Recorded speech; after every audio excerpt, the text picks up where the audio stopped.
तमाम बच्चों को, लड़कों को जो पढ़ने जाना चाहते हैं या कुछ लोग जो काम पे जाना चाहते हैं मगर उनके पास इतनी वो नहीं है हुकूमत कि वो सही तरह कर सके, तो उनकी भी हम किसी को लैपटॉप, किसी को मोटरसाइकिल, किसी को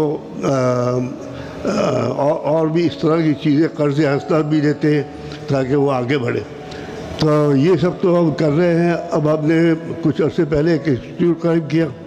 जहाँ आईटी के लिए बच्चों को, लड़कों को, लड़कियों को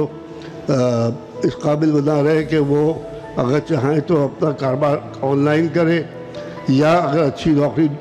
में जाना है तो उसमें उसके लिए भी वो इस काबिल हो जाए कि उनको अच्छी नौकरी मिल सके।